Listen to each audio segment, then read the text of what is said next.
Chairman. Call to order.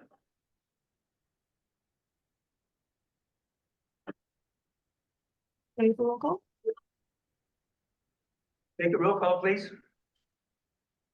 Director Cox, Here. Gallagher, Still here? Hernandez, Here. Pimentel, Here. and Frail. Chair Frail. Here. So as a reminder, as you know, these meetings are publicly broadcast by way of Zoom. Even in the case that public is not physically present, please consider that participants may be virtual and the meeting is recorded and posted for public viewing. Anything to report on closed session?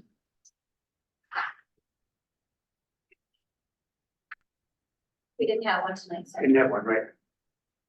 Any modifications for consideration to the agenda?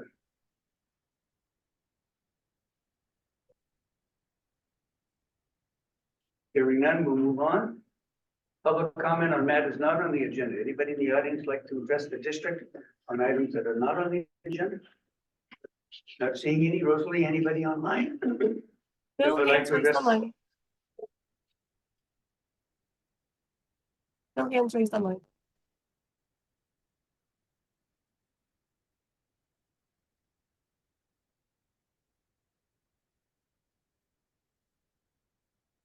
Did you say Sorry, no? There can you was hear some. me?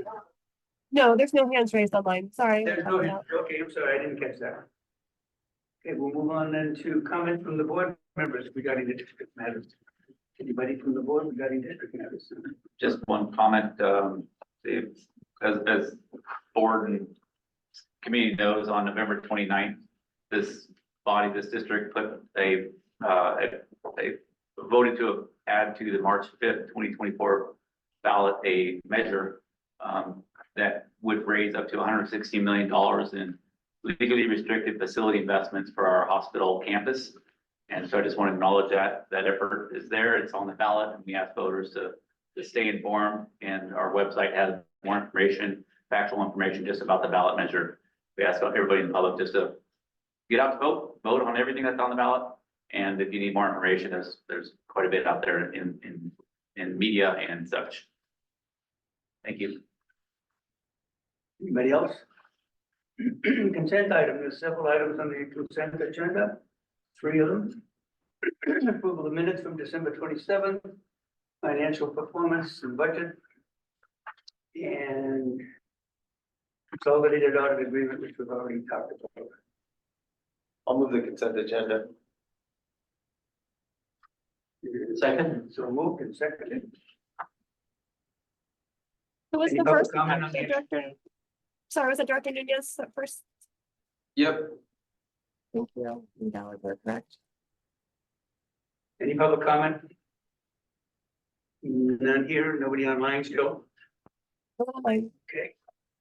So we want to make pull the board? Yes, sir. Director Cox, Yeah. Gallagher, Yes. Pimentel, Yes. Nunez, Yes. Chair Frail. Yes. So moving on to item number 4, discussion.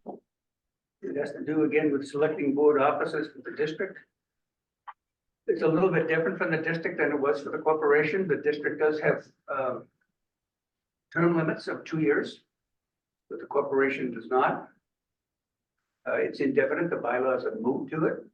I would like to recommend, as I did earlier, that we have the ad hoc committee look at the same topic, who should be officers for the corporation as well as for the district.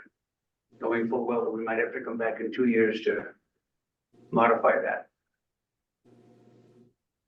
Discussion. So Chair Friel, just so I'm clear, you're asking for the hospital ad hoc committee to also look at the district bylaws? I think what I heard the chair No, I recommend didn't is say that the we, bylaws, no. is that we form a district ad hoc, similar to what was done to the hospital. Recommend a slate of officers.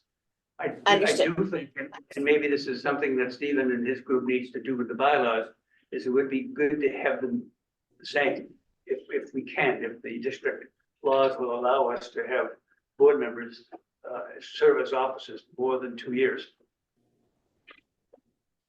It just provides for some continuity. And I don't know why we got into that the way we did, but it seems kind of convoluted.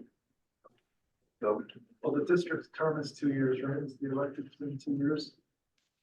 It's 4. no, the elected term is 4 years. Of course, that could change if somebody was unelected. You'd have to appoint somebody and go through the process again. So I don't know, maybe working with Noel and figure out the best way to do it. And this may be the best way to do it. Why it's written the way that it is, but I think it would be worth looking at. Sure. So I'd like the same ad hoc committee, which is Dr. Gallagher, Marcus Pimentel, and Stephen Gray to take a look at who would be the recommended officers for the district as well as the corporation, and bring it all back to us in February. Is that your motion? I guess I can make it as a motion, sure. I'll accept and second. Noel, on the agenda, I just want to make sure it's not agendized as that, as being able to set up an ad hoc committee. It's agendized as electing the chair, then the secretary and that motion, at least on the agenda I'm looking at in front of me. Is that okay for us to do that, or do we have to move it on to another meeting and then give public notice for that? So what the board, if I'm understanding, what the board would like to do is to table the election of the officers and leave the officers in place at this time and create an ad hoc committee to look at the officers. How many, and I mean, how many years they're gonna serve their term? Yes. Yes. And I'll just note that no officer has served more than 17 months in their terms today. Understood. Do you want to wait until, I think that it was the summer when the hospital corporation bylaws are going to be looked at? Do you want to wait that long? No, what I heard the motion was is just forming the ad hoc with regards to the appointment and the recruitment and consideration of appointing officers at the February meeting. Changes to the bylaws would be a separate discussion all of itself. Understood. Yes, so you can do that. So the motion is to appoint an ad hoc committee to recommend the officers at the February meeting. Do I have that Yes. correct? Okay, yes, Yes. that's fine. That's fine. Okay. And that is the motion on the floor currently. Ready for, Right, so any Questions public or public vote? comment or questions from the board? I assume there's still nobody online, Rosalie? No hands raised online, no. I believe I heard a second from Pimentel, but who was the first on that Yes. one? I did, John. Oh, thank you. Okay, Director Cox, Yes. Gallagher, Yes. Nunez, Yes. and Pimentel. yes, Chair Frail. Yes. No? Okay, the final item on the agenda is item number 5, the Ohio Valley Healthcare District Bonds Measure Ad Hoc Committee Update. Marcus and Tony.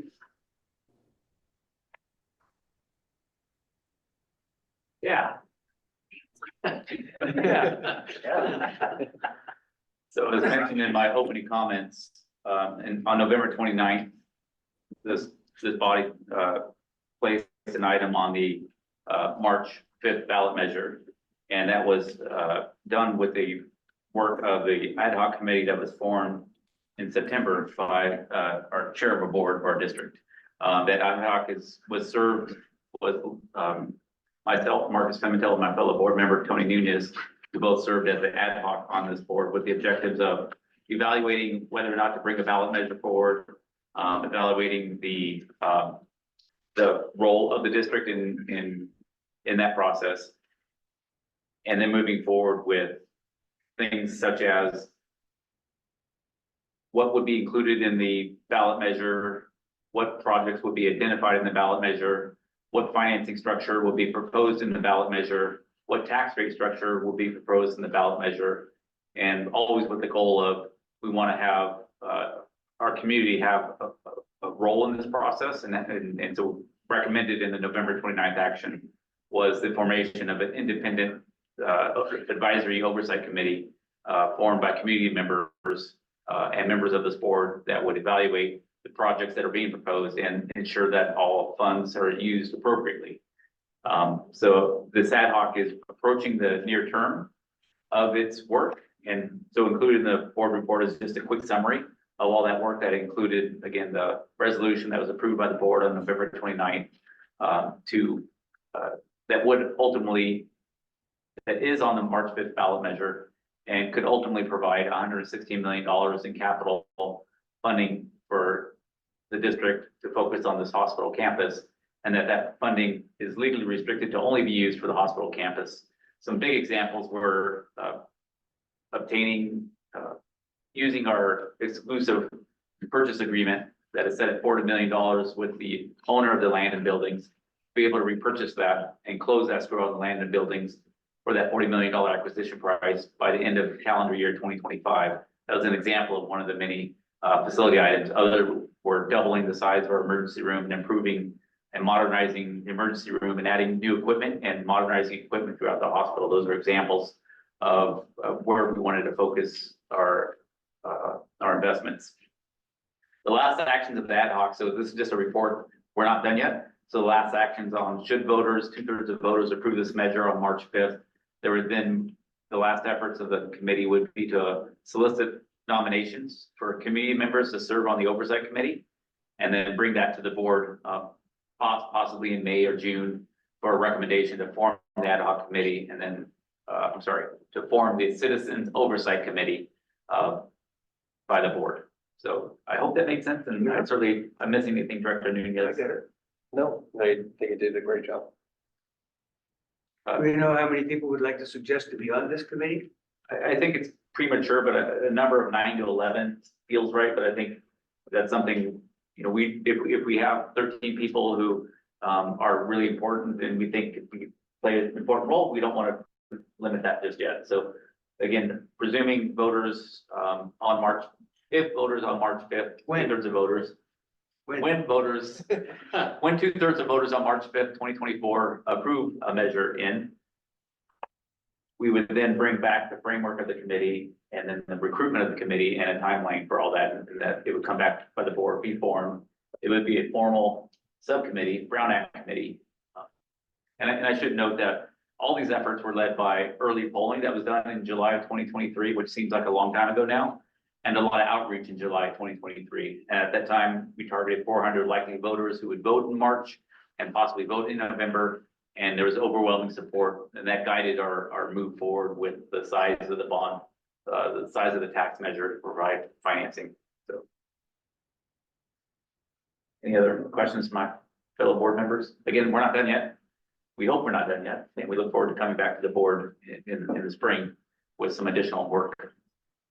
And I think my fellow board member Nunez has spent a lot of effort and creativity, and the staff have been fantastic with doing a turnaround plan, right-sizing our finances, expanding operations, and yet still planning for how we might approach this. So I appreciate all the work that's been done on this. None of it was easy, and it was all with the right intentions and the right focus. So just thank you to staff, everybody who served on the ad hoc from the staff level, and then everybody behind them who also helped with that. So just gratitude. We're not done yet. We hope we're not done yet, and look forward to more work.